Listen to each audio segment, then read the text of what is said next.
Witam serdecznie Was znowu, kochani, jak zwykle od poniedziałku do piątku na kanale Barwy Zdrowia.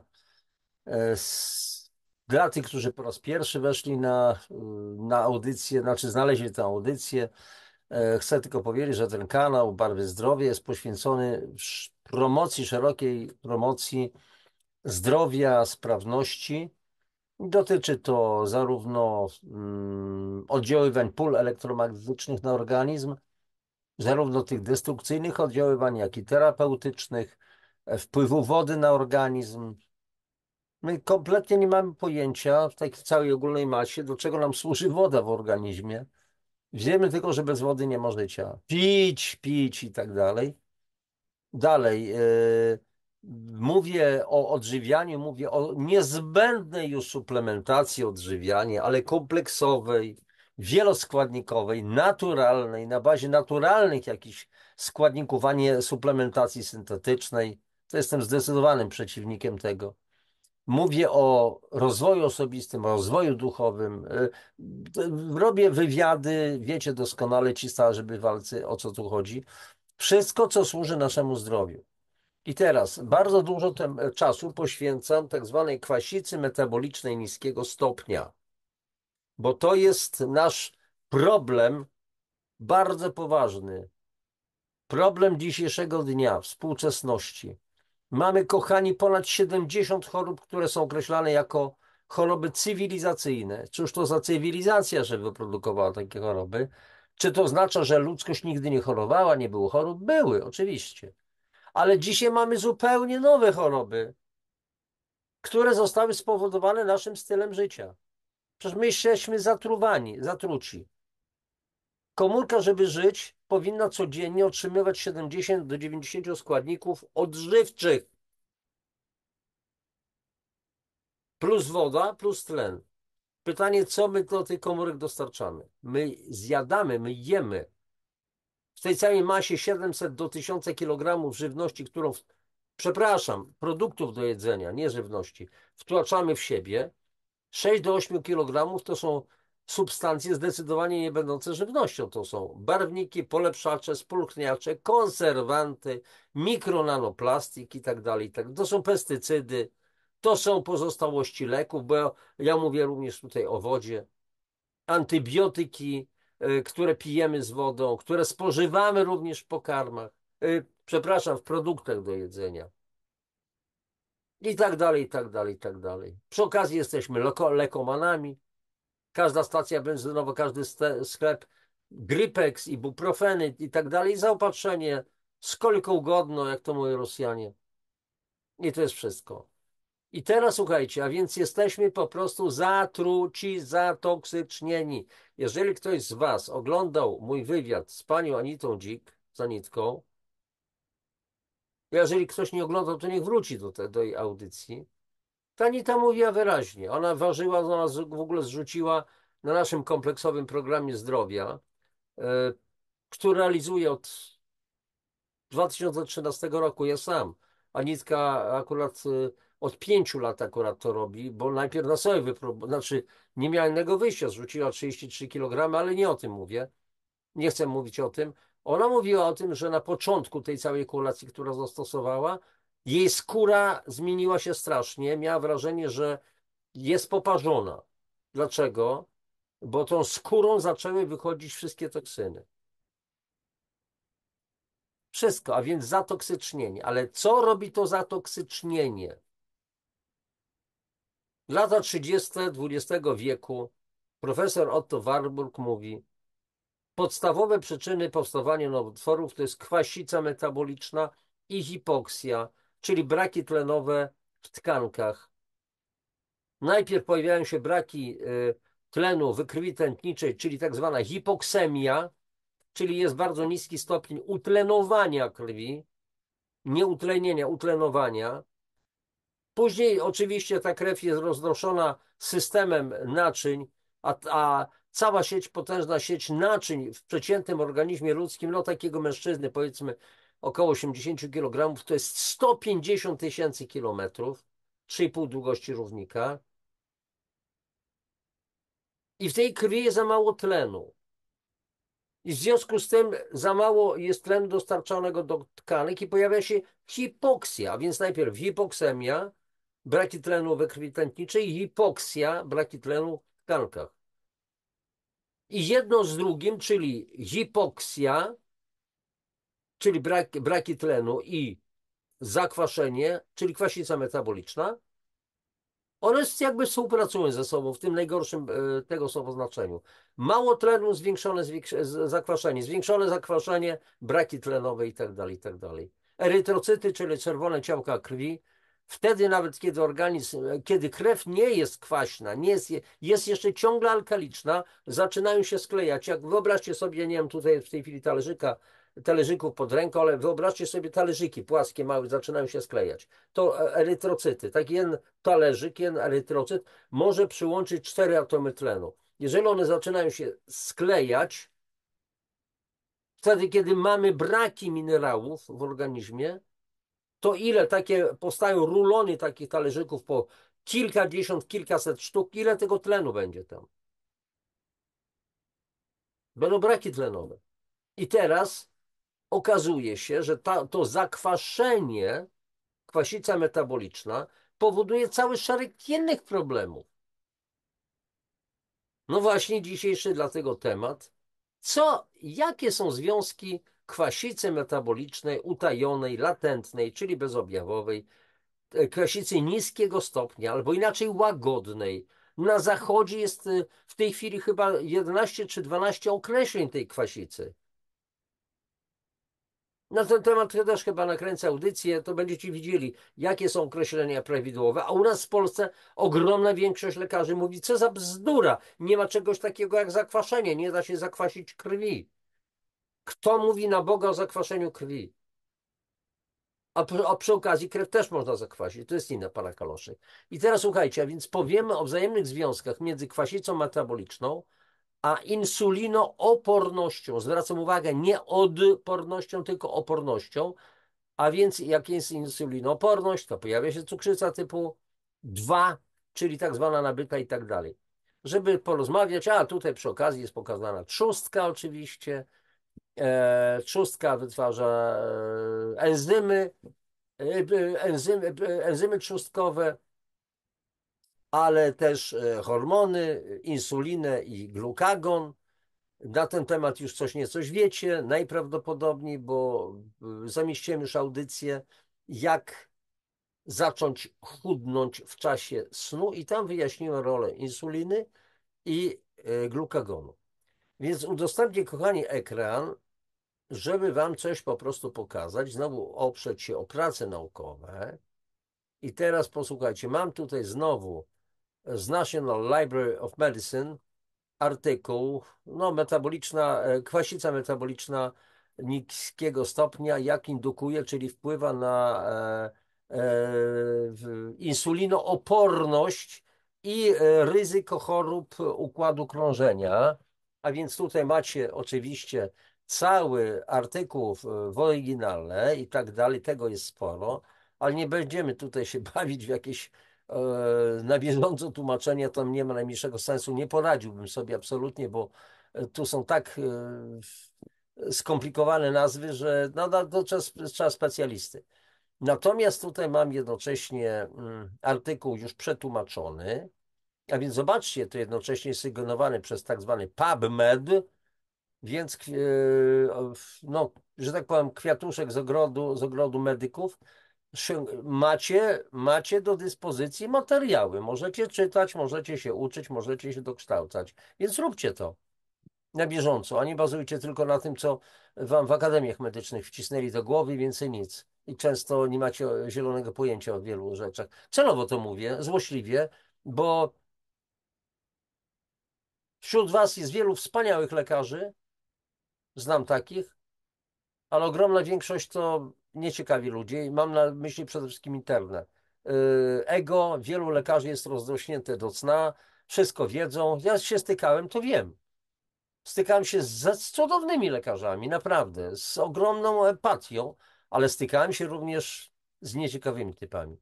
No ale mniejsza z tym. A więc słuchajcie, Insulinooporność wywołana kwasicą metaboliczną i ryzyko chorób sercowo-naczyniowych. Słuchajcie, już w tytule jest potwierdzenie, że kwasica metaboliczna istnieje. Zgadza się czy nie? No nie? Proste. Więc słuchajcie, tutaj jest taki abstrakt troszeczkę, ale tu wstęp, od razu zajmiemy się.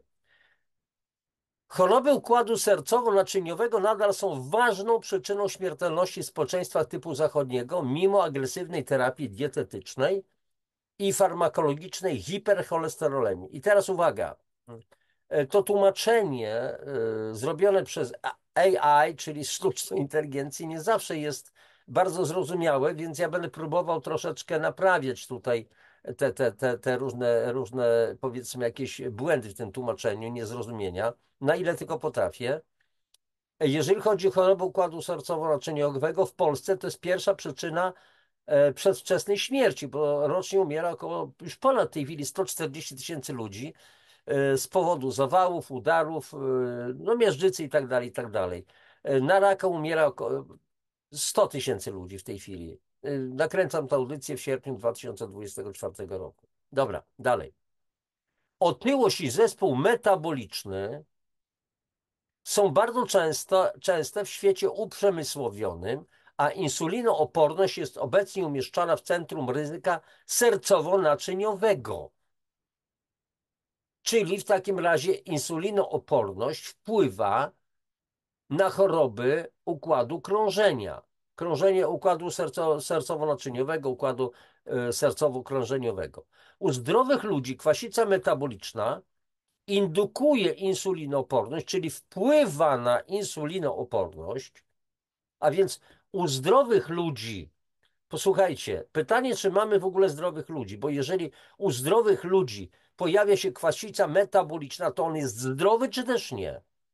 Tu można określić, że no tak, no generalnie, potencjalnie jest jakoś tam, radzi sobie, jeszcze się nie położył, jeszcze pogotowie nie jest wzywany, jeszcze nie chodzi po lekarzach i tak dalej, i tak dalej. Ale jeżeli jest kwasica metaboliczna, to znaczy, że już coś szwankuje, żebyśmy się dobrze zrozumieli. A więc u zdrowych ludzi kwasica metaboliczna indukuje insulinooporność, czyli wpływa na, wywołuje na insulinooporność, co z kolei zwiększa ryzyko sercowo-naczyniowe, czyli prowadzi do chorób sercowo-naczyniowych i powoduje mikroalbuminurię. U zdrowych osób zwykle występuje utrzymujący się przez całe życie stan kwasicy metabolicznej o niskim stopniu nasilenia. I teraz słuchajcie, jak to przeczytać. A, to tam jest stan kwasicy metabolicznej o niskim stopniu nasilenia. Czyli siusiam na papierek lakmusowy, codziennie mi wychodzi 6, 5,2, 5,8 pH polanego moczu. To jest niska kwasica metaboliczna, łagodna, niskostopniowa inaczej. Ale to trwa 10, 20, 30, 40 lat, dzień w dzień. To wszystko powoduje niesamowity stres wewnętrzny dla organizmu i destrukcję tego organizmu, a zwłaszcza nerek. Więc utrzymuje się ten przez całe życie stan kwasicy metabolicznej o niskim stopniu nasilenia, będący skutkiem nowoczesnej diety kwasotwórczej stosowanej w cywilizacji zachodniej. A więc znowu popatrzmy, czym jest spowodowana ta kwasica metaboliczna? Okazuje się, że istnieje nowoczesną dietą kwasotwórczą. Czyli to, co my zjadamy, jest wysoce kwasotwórcze, jest toksykotwórcze. A sytuacja ta może powodować insulinooporność, czytaj, powoduje, bo to język te może powodować, może wywoływać, przypuszcza się, to jest typowy język nauki, która nie ma jakby absolutnie już 200% dowodów, więc oni, ci naukowcy, tak trochę po prostu pływają.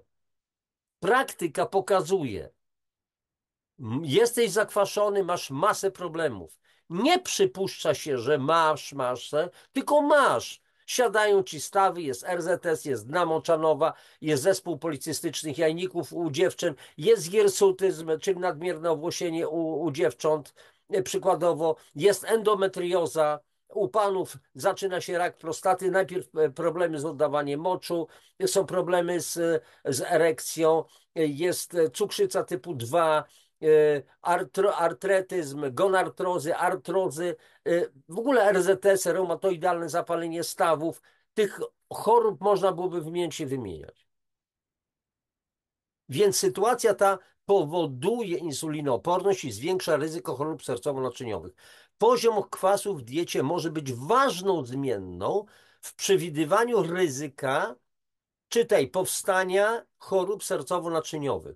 Co więcej, schorzenia charakteryzujące się zazwyczaj przewlekłym stanem kwasicy metabolicznej, tak jak cukrzyca i przewlekła niewydolność nerek, o, popatrzcie, schorzenia charakteryzujące się zazwyczaj przewlekłym stanem kwasicy metabolicznej. Przewlekła kwasica powoduje cukrzycę, przewlekłą niewydolność nerek.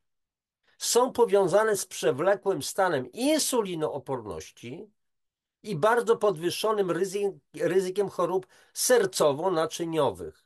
I teraz posłuchajcie, tutaj się zatrzymam na chwilkę.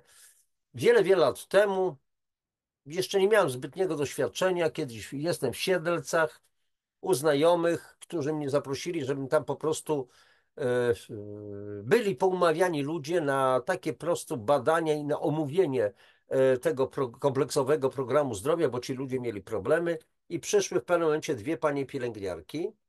Przyniosły oczywiście mocz, więc badaliśmy ten mocz. Jakie było, od razu wyszło, że mają, one były schorowane i miały paski granatowe, czyli pH 7,4 albo może i więcej. Ja mówię, proszę pani, czy wy chorujecie na coś? Nie, absolutnie. Znaczy nie, przepraszam. Czy wy chorowałyście na coś? Nie, absolutnie. Ja mówię, tutaj papierki wskazują, że albo jesteście idealnie zdrowe, nic wam nie dolega, albo po prostu macie problem z nerkami. Proszę pana, ja jestem cały czas pod kontrolą lekarza, przynajmniej raz do roku robię badania. Ja mówię, no i dobrze, i co wychodzi? Jestem bardzo zdrowa. Ale ma pani jakieś problemy? No, głowa mnie boli, to tamto zaczęła wymieniać. Ja mówię, no jest pani zdrowa, czy nie jest pani zdrowa? Ale to jest takie przejściowo, wie pan, coś tam może zjem, to się gorzej czuje i takie chocki klocki, no nie? Ja mówię, proszę pani, ale to wszystko wskazuje na to, bo każda z nich była też, no, miała co najmniej nadwagę. I teraz się okazuje, że paski są granatowe. Ja mówię, macie problemy z nerkami. Proszę pana, owszem, 2 lata temu jedna w końcu pękła. Miałam, 2 czy 3 lata temu miałam usuwane kamienie nerkowe, rozbijane ultradźwiękami. Ja mówię, proszę pani, to w dalszym ciągu ten stan się utrzymuje. Pani nerki nie pracują, idzie pani do nefrologa. Co pan takie rzeczy opowiada? Jestem pod kontrolą lekarza i nerki są moje zdrowe. Ja mówię, jeżeli pani tak twierdzą, to nie ma sprawy. Oczywiście one nie wzięły tej całej kulacji tego kompleksowego programu zdrowia. Rozstaliśmy się, bo nie było sensu rozmawiać. I teraz do czego zmierzam? Już kilka razy w moich audycjach mówiłem, jeżeli ktoś bada pH porannego moczu, a nie jest naprawdę zdrowym człowiekiem, bo trafiłem raz tylko na mojego znajomego później, teraz obecnie już, pana Jacka Jesiona, mistrz Europy w kickboxingu, wegetarianin i tak dalej, ćwiczący, znający się na, że tak powiem, sprawach zdrowia. I on miał akurat pH granatowe, te paseczki w ogóle. Więc ja byłem zaskoczony, na co Jacek choruje. Jacek jest absolutnie zdrowy. No i tam później wytłumaczono, że to jest naprawdę pierwszej klasy sportowiec i tak dalej. To był jeden tylko przypadek.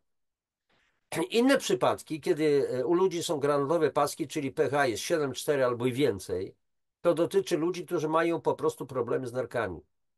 Wielokrotnie już tłumaczyłem w wielu audycjach, że skala pH, czyli potencja hydrogenii, to jest potencjał jonów wodorowych, które zakwaszają organizm. One decydują o stopniu zakwaszenia. Skala pH jest od 0 do 14.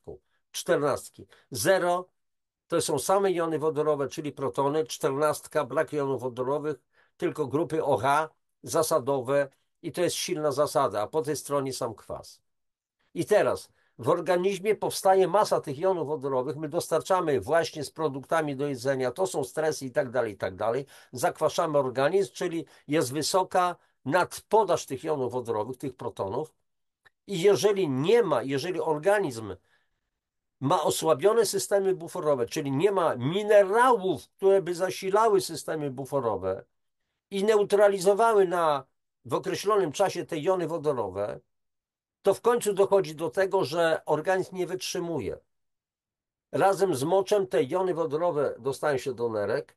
Nerki wówczas przejmują próbę ratowania organizmu. W kanalikach nerkowych jony wodorowe e, mm, s- po prostu są włączane do wytwarzania bardzo silnej zasady amonowej, jaką jest amoniak. Więc ten amoniak razem z moczem jest usuwany. To jest zasada. Ma silny odczyn alkaliczny i ten amoniak barwi paski na granat, czyli to jest zasada, a nie kwas. I ludziom się wydaje, ale ja jestem w takim, bo coś tam ktoś tam łyknął. No widzi pan, mam granatowe paseczki. A więc tylko część jonów wodorowych zostanie przeznaczona do wytwarzania amoniaku, a reszta zostaje w organizmie i dalej robi tą krecią robotę, robi destrukcję całego organizmu. I w tym jest problem, i w tym jest również problem z niezrozumieniem tych wszystkich historii przez lekarzy, przez ludzi medycyny. Ja nie bardzo rozumiem, jak to jest, że oni tego nie rozumieją. To jest inna sprawa. Jako lekarze powinni o tym wiedzieć. Dalej. E, Niektóre fragmenty pominę troszeczkę. e, Po prostu, bo to za dużo tutaj po prostu jest i tak dalej, i tak dalej. No, insulinooporność powoduje tak zwaną mikroalbuminurię i tak dalej, i tak dalej. To już mniejsza z tym w tej chwili. Zajmijmy się coś jeszcze innym. O, kwasica metaboliczna powoduje insulinooporność. Po raz pierwszy obserwację, że nietolerancja glukozy rozwija się u zdrowych osób, znowu uwaga, zdrowe osoby w następstwie kwasicy metabolicznej. Ten, który jest w fazie kwasicy metabolicznej, tej niskostopniowej, łagodnej, no nie jest zdrowy, tylko tutaj używa się takiego eufemizmu, bo zdrowy to znaczy chodzi, normalnie pracuje, nic mu nie dolega, jeszcze nie ma żadnej choroby, ale już rdza gryzie żelazo, że tak powiem. A więc nietolerancja glukozy rozwija się u zdrowych osób w następstwie kwasicy metabolicznej wywołanej chlorkiem amonu. Te obserwacje poczyniono w 1924 roku. 55 lat później, czyli w roku 1979 wykazano, że nawet bardzo łagodny stopień kwasicy metabolicznej powoduje zmniejszenie wrażliwości na insulinę, a w konsekwencji upośledzenie funkcji glukozy, tolerancji u osób zdrowych.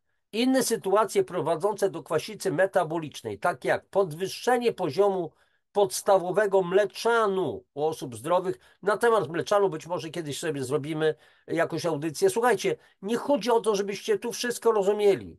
Ja też nie wszystko czasami rozumiem z tych niesamowicie skomplikowanych różnych jakichś nazw i tak dalej, ale chodzi o wnioski. A więc obserwowano podwyższenie poziomu podstawowego mleczanu osób zdrowych, obecność ciał tak zwanych ketonowych u chorych na cukrzycę i czy kwasica metaboliczna związana z przewlekłą chorobą nerek są również powiązane z rozwojem insulinooporności.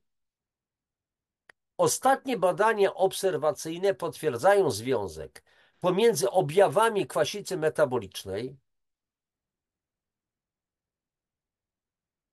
To jest tak zwane niskie stężenie wodorowęglanów w surowicy, a wysokie stężenie jonów wodorowych, bo wodorowęglany, czyli kwaśne węglany, na przykład sodów wapnia, potrafią zneutralizować jony wodoru. I to się wiąże z niskim pH moczu, a więc związek pomiędzy objawami kwasicy metabolicznej a insulinoopornością w różnych populacjach. Obserwuje się to.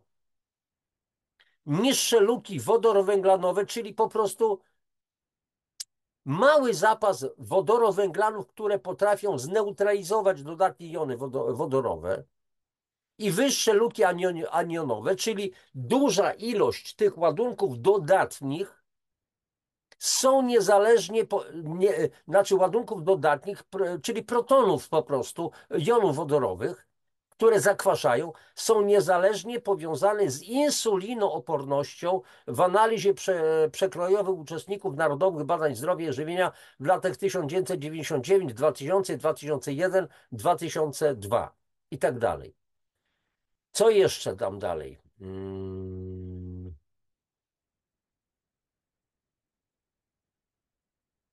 Badania epidemiologiczne wykazały również związek pomiędzy kwasicą metaboliczną a nadciśnieniem układowym, które często jest składnikiem zespołu metabolicznego związanego z insulinopornością. Słuchajcie, myślę, że niedługo też nagram taki odcinek, gdzie będzie mowa o tym, jak kwasica metaboliczna powoduje nadciśnienie i jak odkwaszając się można sobie wyregulować nadciśnienie. I nie będzie tego nadciśnienia. 2-3 miesiące u przeciętnego człowieka i nie ma nadciśnienia. A to się wiąże z takim hormonem, białkiem o nazwie adiponektyna. Jeżeli mamy bardzo niskie pH, czyli wysoki stopień zakwaszenia organizmu, spada poziom adiponektyny. Ja tylko wrzutkę w tej chwili taką robię. Jeżeli się odkwaszamy, czyli rośnie nasze pH, rośnie również poziom adiponektyny. Ale dziwna sprawa, jeżeli adiponektyna spada, pojawia się otyłość, cukrzyca, hypertension, czyli nadciśnienie. Jeżeli poziom adiponektyny, znaczy jeżeli odkwaszamy się, rośnie nasze pH, rośnie poziom adiponektyny, żegnamy cukrzycę, żegnamy nadciśnienie, żegnamy otyłość. Wtedy, kiedy likwiduje się zakwaszenie organizmu i tak dalej, i tak dalej. I teraz zobaczcie, jeszcze ciekawa sprawa, w tych różnych badaniach tylko pewne zdanie przeczytam. Stężenie wodorowęglanów w osoczu jest odwrotnie proporcjonalne do ciśnienia krwi. Co to oznacza? Że im wyższy poziom wodorowęglanów, czyli minerałów, czytajmy to, w osoczu krwi, tym niższe jest ciśnienie. Im niższe jest stężenie wodorowęglanów, czyli mniej tych minerałów, tym ciśnienie jest wyższe. A teraz następna sprawa. Jeżeli jest mały poziom tych wodorowęglanów, czyli mała ilość minerałów, no to rośnie zakwaszenie. A jak rośnie zakwaszenie, to rośnie ciśnienie.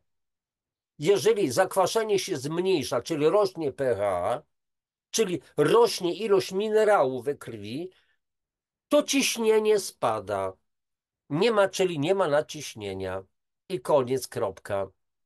Ja tutaj tak szukam tych pojedynczych zdań i tak dalej, które byłyby dla nas ważne. Insulinooporność wywołana kwasicą metaboliczną może być ważna w określeniu ryzyka sercowo-naczyniowego, czyli jeżeli zbadamy stopień insulinooporności albo poziom kwasicy metabolicznej, to od razu wiadomo, że występuje ryzyko chorób układu krążenia. I teraz dalej. U zdrowych osób krajów zachodnich ciągle pamiętajmy, że ten zdrowy to jest potencjalnie zdrowy, jeszcze chodzący, funkcjonujący, których dieta jest silnie kwasotwórcza, czyli ten zdrowy już jest w stanie kwasicy metabolicznej. Przepraszam, że tak wiele razy to powtarzam, ale niech to się wbije w pamięć. U zdrowych osób krajów zachodnich, których dieta jest silnie kwasotwórcza, występuje przez całe życie stan kwasicy metabolicznej, nie kwasicy krwi, tylko tego lekkiego, czyli występuje niskostopniowa, latentna, czyli bezobjawowa kwasica metaboliczna, łagodna. Ten wywołany dietą stan kwasicy metabolicznym metabolicznej o niskim stopniu nasilenia może powodować insulinooporność i zespół metaboliczny, przyczyniając się do pandemii cukrzycy. A mamy pandemię cukrzycy, kochani.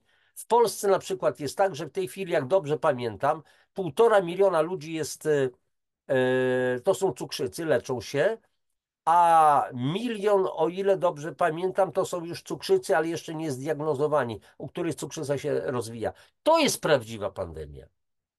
A więc przyczyniając się do pandemii cukrzycy oraz zwiększonej zachorowalności i śmiertelności z przyczyn sercowo-naczyniowych w krajach rozwiniętych wraz z przyczynami genetycznymi, siedzącym trybem życia, innymi czynnikami. Uwaga tutaj na te przyczyny genetyczne. Żeby uruchomić geny, to trzeba czasami kilkuset lub kilku tysięcy czynników, które wystąpią jednocześnie. Teraz dalej. Stany kliniczne, zwykle związane z ciężką miażdżycą i wysokim ryzykiem sercowo-naczyniowym, takie jak cukrzyca, przewlekła niewydolność nerek, są również charakterystycznie związane z przewlekłym stanem kwasicy metabolicznej, a w konsekwencji rozwojem insulinooporności, co sugeruje, że kwasica metaboliczna może być czytamy, jest jednym z ważnych czynników pierwotnych w celu określenia wysokiego ryzyka wystąpienia chorób sercowo-naczyniowych. I koniec, kropka. Zobaczcie, jaka to jest niesamowita informacja. Dla mnie, no, odkryłem akurat również te wiadomości w stosunku do tego, co wiem, co wiedziałem już od praktycznie 12 lat, tym bardziej, kiedy zacząłem się zajmować tym kompleksowym programem zdrowia. Ja widziałem, słuchajcie, wypraktykowałem, widziałem, jak osoby na tym naszym programie, kiedy się odkwaszają, kiedy dożywiają organizm, kiedy daje mu wszystko, co potrzebne do regulacji metabolizmu, zaczynają zdrowieć, bo zostały stworzone warunki do regulacji metabolizmu. Daliśmy szansę. I teraz pytanie, czy ja muszę to wszystko rozumieć, co tam się w organizmie dzieje? Nie, ale ja widzę, że to działa po prostu. Tak jak samochód. No, jak to samochód? On sam sobie chodzi? Lejesz benzynę, znasz technikę jazdy, czyli umiesz po prostu prowadzić samochód, znasz ewentualnie przepisy o ruchu drogowym, siadasz i jedziesz. A czy wiesz, jak działa skrzynia biegów, zwłaszcza automatyczna, jak działa silnik, jaki jest kąt wyprzedzenia zapłonu, jaka jest liczba oktanowa paliwa, które stosujesz, jaki to ma wpływ na pracę silnika, w jaki sposób następuje rozruch silnika spalinowego, co powoduje ten rozruch. No dobrze, wiesz, że istnieje prądnica albo inaczej alternator, ale jak działa alternator? Jak jest przenoszony napęd z alternatora, który zasilany jest prądem z akumulatora na silnik spalinowy, a jak napęd przechodzi na koła, co to jest tylny most, co to jest przedni most na przykład, co to jest półoś przednia i tak dalej, i tak dalej. Czy my to wszystko wiemy? Nie mamy o tym zielonego pojęcia. Wsiadamy do samochodu, jedziemy. I mamy tą kurację, kompleksowy program zdrowia. Czasami kontaktują się ze mną ludzie, ale proszę mi w takim razie przesłać składy tych komponentów programu, suplementów. Kiedyś wysyłam, teraz mówię, nie będzie żadnego wysyłania. Czy pan jest fachowcem w tej dziedzinie? Ale mam znajomego dietetyka. Żegnam, to nie jest program dla pana. Albo zaufasz, albo nie. Ja jestem praktykiem wieloletnim i koniec, kropka. I nie zamierzam tracić nawet czasu, wysiłku, bo z tego nic nie będzie. Ten człowiek zawsze będzie nosem kręcił. Nie chcę takich ludzi kompletnie. Tak jak Anita Dzik w naszej audycji powiedziała, ona nie jest dla każdego i ja również nie jestem dla każdego. Sorry, twarde słowa, ale nie było innego wyjścia. Bo spotykałem w życiu wielu filozofów po prostu. Dalej. Kwasica metaboliczna wywołana dietą powoduje insulinooporność. Uwaga, znowu. Często w różnego rodzaju pracach, w jakichś artykułach pisanych przez lekarzy, oni mówią o zakwaszeniu krwi, używając terminu kwasica metaboliczna. To jest absolutny błąd, pomieszanie z poplątaniem. Wy już wiecie, że kwasica metaboliczna dotyczy przekwaszenia tkanek, a nie chodzi o kwasicę krwi. To taka uwaga dodatkowa. Współczesna dieta człowieka w krajach uprzemysłowionych jest uboga w owoce i warzywa oraz zawiera nadmiar produktów pochodzenia zwierzęcego, które są silnie kwasogenne.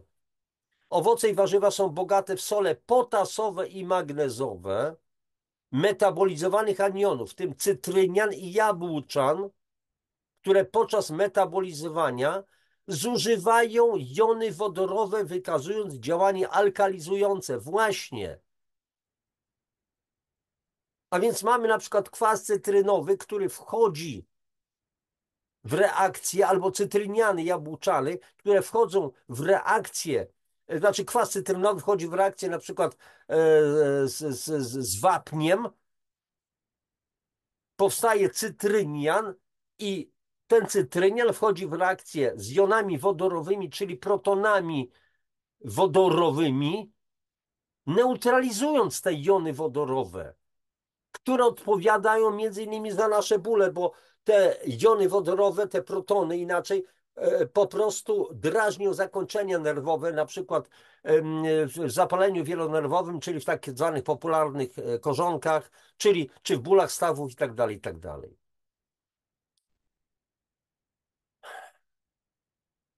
I teraz, natomiast aniony towarzyszące potasowi i magnezowi w produktach zwierzęcych i zbożach to głównie aniony niemetabolizowane, takie jak fosforanowe i chlorkowe, przez co produkty zwierzęce i zboża są bardziej kwasotwórcze niż owoce i warzywa. Co więcej, białka roślinne są zwykle bogate w glutaminian, aminokwas anionowy, którego metabolizm zużywa również jony wodoru, czyli inaczej powiemy, neutralizuje te jony wodorowe. Podczas gdy białka zwierzęce i zboża są szczególnie bogate w aminokwasy zawierające siarkę, metioninę, homocysteinę, cysteinę, których utlenianie powoduje powstawanie siarczanów, anionów niemetabolizowanych, które stanowią główny wyznacznik dziennego ładunku kwasów. Czyli inaczej, przekładając to na zrozumiały, prostszy język, jeżeli zjadamy produkty pochodzenia zwierzęcego, czy to jest mięso, czy to są twarogi, czy to są duże ilości jaj, nie mówię zwłaszcza o żółtkach, tylko o białku jaj, jeżeli zjadamy zboża, dzisiejsze zwłaszcza zboża, to okazuje się, że bardzo silnie się zakwaszamy. I tutaj jest mowa, jest to główny wyznacznik dziennego ładunku kwasu. Ten dzienny ładunek naszych kwasów wzrasta. I teraz dalej. Zawartość tych aminokwasów jest od 2 do 5-krotnie wyższa w mięsie i jajach niż w zbożach i roślinach strączkowych. A więc inaczej, tu jest akurat odniesienie, związek diety bogatej w białko zwierzęce z powstawaniem kamieni nerkowych i metabolizmem wapnia. Współczesna zachodnia dieta oparta na produktach zwierzęcych generuje ładunek kwasowy, którego nie kompensuje niedobór owoców. Zaraz, chwileczkę, bo się gdzieś pogubiłem. A już jest. A więc nie kompensuje niedobór owoców i warzyw, powodując utrzymujący się przez całe życie stan kwasicy metabolicznej o niewielkim stopniu nasilenia, które nasilenie stopniowo wzrasta wraz z wiekiem, prawdopodobnie z powodu spadku poziomu czynności nerek występującej wraz z wiekiem. Słuchajcie, w jednej z audycji mówiłem, okazuje się, że mniej więcej od 20 roku życia co roku zdolność nerek do prawidłowej pracy spada o 1%. Czyli między 20 rokiem życia i 50 rokiem życia przeciętny człowiek traci 30% z potencjału nerek. Jak one mogą prawidłowo pracować? Nad nerkami są tak zwane nadnercza. Te kwasy które mamy w organizmie, powoli wyczerpują nadnercza, dochodzi do tak zwanej hypoadrenii, czyli wyczerpania nadnerczy.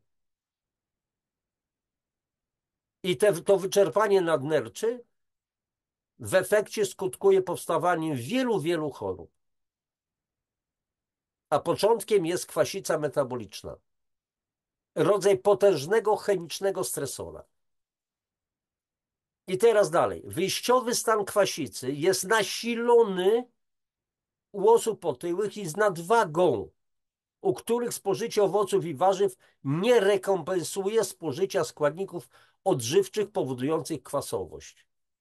Więc jeżeli inaczej osoba jest otyła z nadwagą, to raczej jest piekielnie zakwaszona i nawet jeżeli będzie jadł te warzywa i owoce, to jest tego za mało w stosunku do tego, do zakwaszenia, które było spowodowane spożywaniem składników odżywczych, które wywołały tą kwasowość. I teraz popatrz, jeszcze ciekawa informacja. Stosunek białka w diecie do potasu wykazuje niezależną dodatnią korelację ze wskaźnikiem masy ciała i obwodem talii u zdrowych Japończyków. Im więcej białka, tym wyższy wskaźnik masy ciała i większy obwód. A co to znaczy białko? Przecież białko to mięśnie. Ale niestety białko silnie zakwasza organizm. Jeżeli białko nie zostaje, dotrawienie białka w proporcji 1 gram czystego białka musi być 1 mg naturalnej witaminy C, w miarę trawienie będzie prawidłowe. Do tego są potrzebne minerały, jeszcze inne, dodatkowo witaminy i tak dalej, i tak dalej. Więc jeżeli jest przebiałczenie, to mamy kwasicę i to pokazała dieta pana Ducana. Ludzie, którzy w sposób nieświadomy zaczęli korzystać z tej diety, jeszcze zaczęli kombinować na swój sposób. Dużo, dużo białka, bo tu będzie mięśnie, piękna sylwetka, nabawili się kwasicy i niewydolności nerek. I pana Ducana zaczęto ciągać po sądach. Dalej. Stan kwasicy metabolicznej wywołany dietą kwasotwórczą może powodować insulinooporność i ostatecznie zespół metabolicznej cukrzycę typu 2.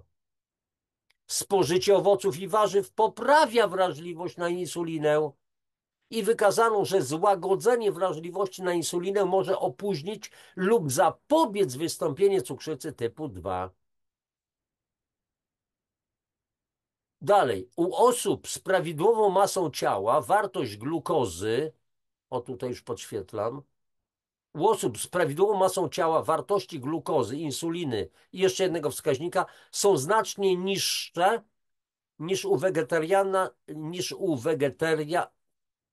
są znacznie niższe u wegetarian niż u osób na diecie typu zachodniego, czyli generalnie, znaczy wegetarianie nie zawsze się dobrze też odżywiają, to jest inna sprawa, też potrafią mieć potężne braki, ale są jednak te wskaźniki są lepsze. Co jeszcze takiego ciekawego? Dieta wegańska na przykład wiąże się ze zwiększoną wrażliwością na insulinę również u kobiet z nadwagą. A więc zwiększona wrażliwość i insulinooporność, czyli niewrażliwość. A insulinooporność jest charakterystyczna dla otyłych ludzi. Dalej.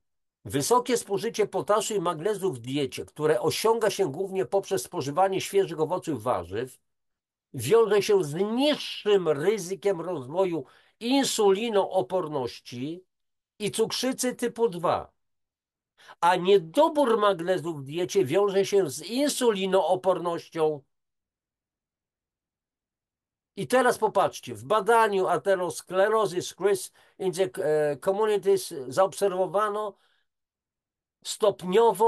stopniowaną odwrotną zależność pomiędzy poziomem magnezu w surowicy a występowaniem cukrzycy. Czyli inaczej, im mniejszy był poziom magnezu, tym bardziej występowała cukrzyca. Im większy był poziom magnezu w surowicy, tym cukrzycy nie było i tak dalej. Dalej, nadciśnienie samoistne Nadciśnienie samoistne, hipertensja, jest zawsze składnikiem zespołu metabolicznego wywołanego insulinoopornością.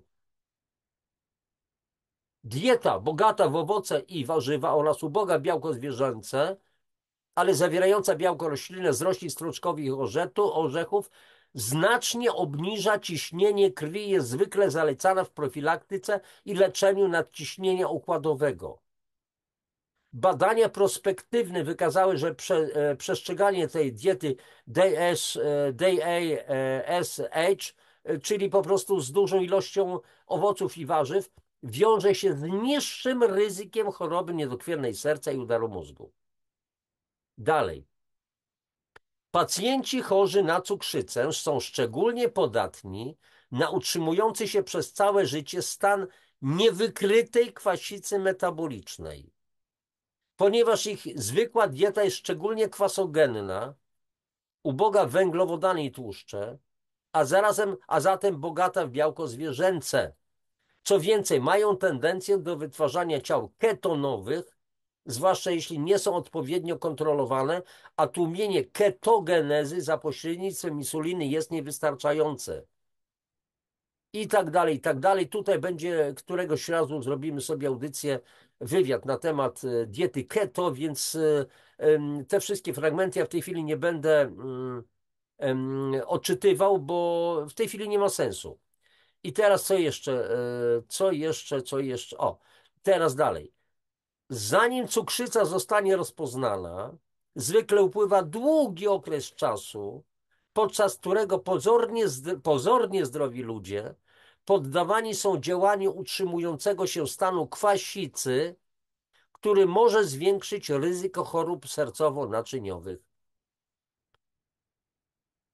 Co tu jeszcze?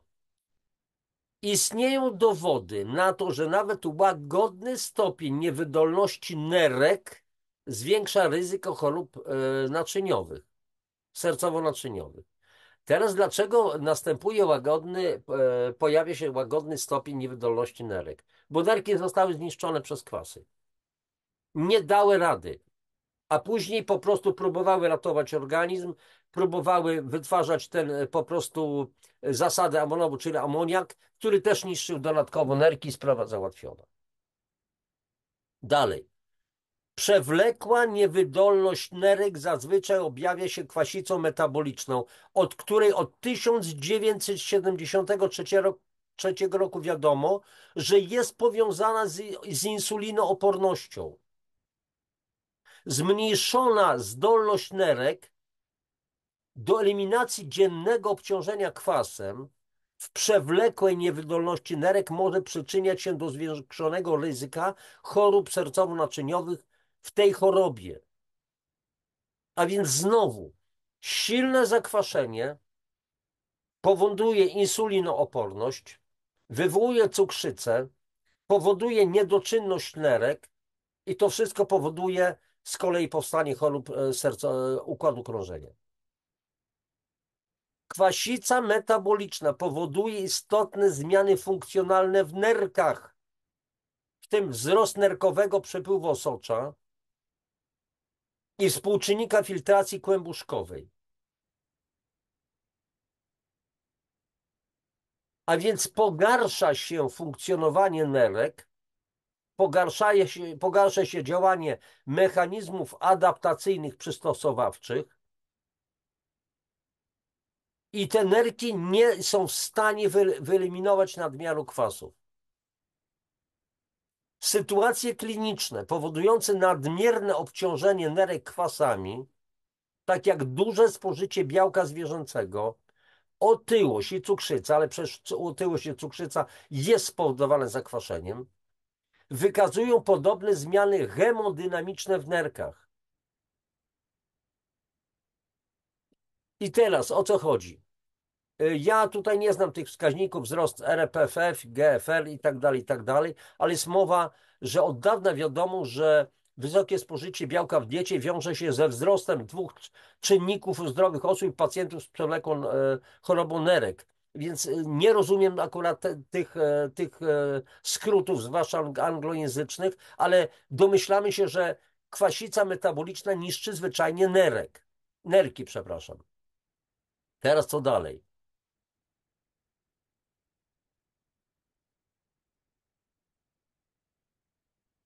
U osób zdrowych, potencjalnie zdrowych, po obciążeniu mięsem parametry kwasowo-zasadowe utrzymują się w normie, bo organizm sobie jeszcze radzi. Natomiast u pacjentów z przewlekłą niewydolnością nerek stwierdza się niewielką kwasicę metaboliczną, co wskazuje, że obciążenie kwasem nerek przez spożywane mięso przekracza ich pojemność wydalniczą. Nie są w stanie po prostu już usuwać kwasów. Teraz co jeszcze? Nadmierna masa ciała, otyłość, powoduje zmiany czynnościowe w nerkach podobne do tych związanych z dużym spożyciem białka zwierzęcego. Utrata, utrata masy ciała wiąże się z poprawą tych zmian i zmniejszeniem wydalania albumin z moczem. Ale to na razie sobie pomijamy. Co jeszcze ciekawego?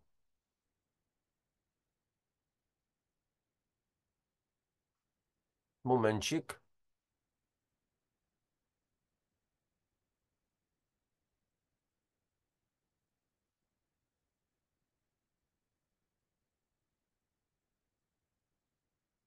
No i w zasadzie słuchajcie. Ostatnie zdanie. W moczu stężenie jonów wodorowych, czyli tych jonów, protonów inaczej, które decydują o stopniu zakwaszenia. Im więcej tych jonów wodorowych, tym większe zakwaszenie, a więc w moczu stężenie jonów wodorowych zmienia się w zależności od obciążenia kwasem, które nerki muszą wyeliminować. Gdy pH moczu jest mniejszy niż 5,9, albumina uzyskuje ładunek dodatni, ułatwiając wydalanie jonów wodorowych. Kiedy obciążenie nerek kwasem jest wysokie, a w konsekwencji pH moczu jest niskie, na poziomie 5,2, 5, 5,0 i tak dalej, do moczu mogą przedostać się niewielkie ilości albumin, które pomogą w eliminacji kwasu. Ale kochani, jeszcze raz, ja zdaję z tego sprawę, że ten tekst nie był najłatwiejszy, również dla mnie, nie ukrywam. Chociaż kilka razy to czytałem, analizowałem, ale proste wnioski z tego wynikają. Już chyba zatrzymuję udostępnienie.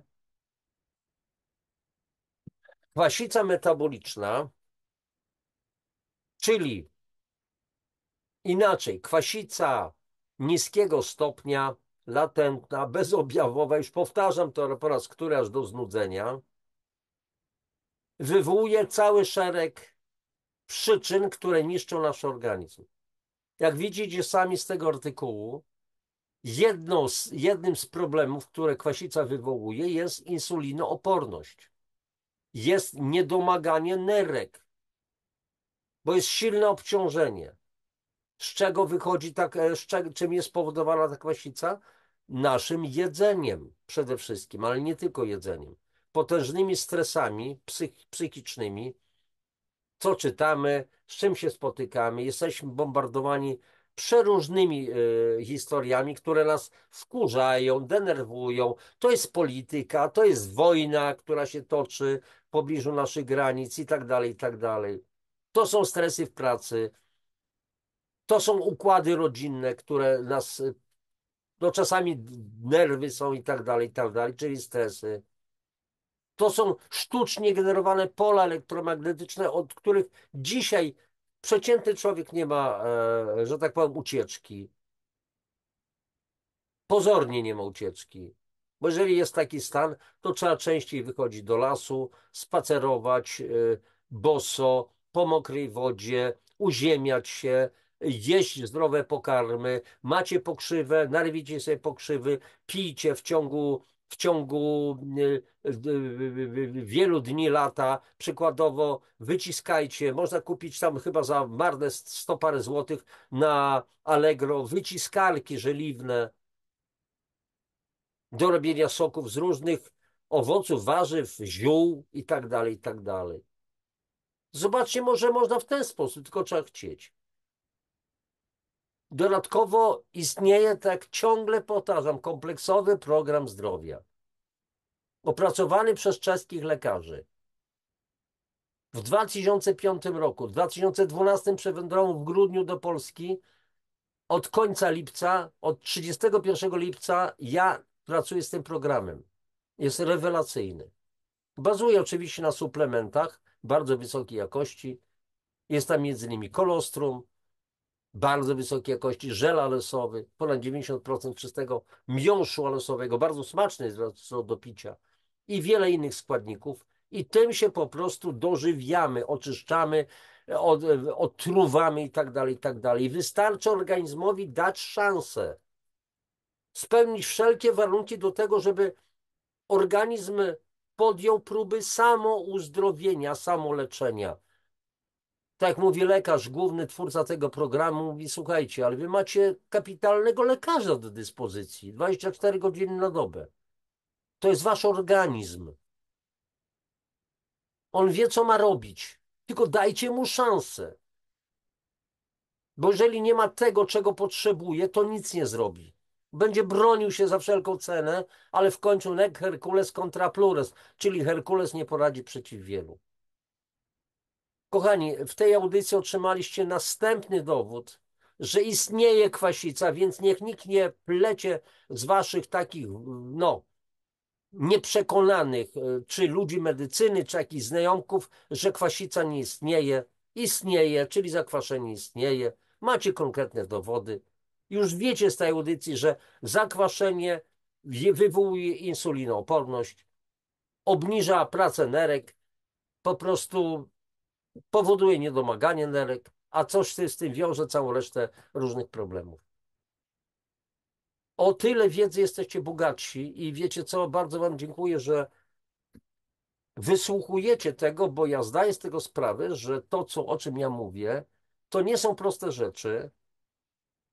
Jeszcze raz powtórzę, sam niejednokrotnie nie rozumiem pewnych terminów, bo to są jakieś skomplikowane terminy naukowe, medyczne. Ja się tylko pewnych rzeczy domyślam, że tak powiem, tłumaczę to.